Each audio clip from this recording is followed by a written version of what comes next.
Hello, welcome to the EagleSix Airsoft test video. We've got here and we're testing the Tokyo Marui SGR12. This is going to be running a 2200 7.4 Lipo, which we fit in the stock here. We've just done a few tiny little mods just to make that fit. We've also put an M90 Spring in there, which is getting around 300, and this is just our basic sort of upgrade, you know, where somebody just puts a power spring in there. With regards to powers on the AA12s, you know, that they are their own beast. We just offer springs rather than trying to hit specific targets for FPS wise. Obviously, if people want more FPS, we highly recommend the full tuning packages for these in order to allow us to be able to hit that on the smallest possible spring, and then obviously that then doesn't in turn tank your battery life, which is the problem of just say doing a spring upgrade to I don't know, M100 on just a stock gun. Obviously if anybody's in the market for these, we highly recommend checking out the packages. Until then, obviously in this particular with the M90, like I say, it's got a speed boost.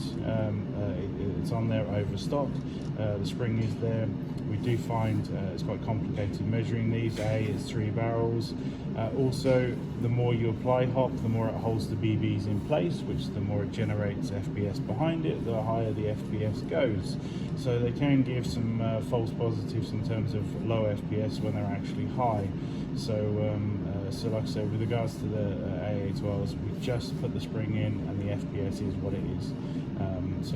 Because the testing results, you know, the actual in-game results never reflect what we're measuring on the chronos. They always provide a really nice result, and with decent speed to targets and long range and stuff that people are happy with.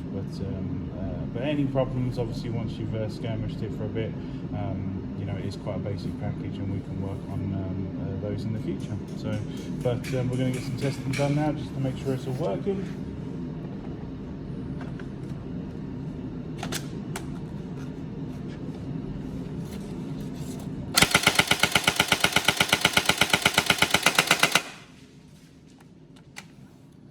Here's the problem with testing the SGR12. It rinses ammo.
This technical stuff, eh?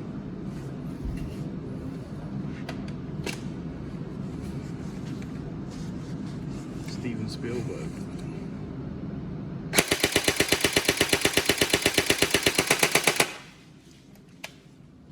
As you can see down there, if you know what I mean, it's I'll do another one.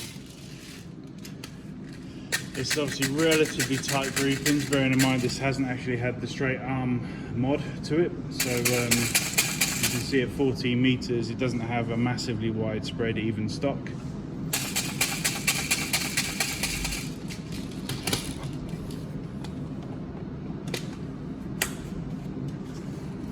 But obviously if you're sort of going down the corridors and stuff, and obviously as you get to sort of 60 meters, it is going to quite a widespread where you can cover like a whole road, you know, slash path, you know, kind of like raining ammo at that point. So it's both a CQB gun and an area of effect gun at distance. It's quite weird. So, but interesting, and these are very popular. Cool. So that's all tested. Everything's all working. Any problems, let us know. Oh, zoomed in. Spielberg. There you go. Yeah, any problems, let us know. But otherwise, like I say, these are starting to get really popular. You know, just because they turn out to actually be quite a dominating gun, especially when upgraded. Yeah, you just lay down a lot of EVs, and you know, like I say, area of effect, area dominance. So yeah, it's a pretty interesting gun. So obviously a little bit weighty. We're sort of working on obviously trying to get the box made back and stuff. But yeah, other than that, it's an interesting gun. So I hope you enjoy.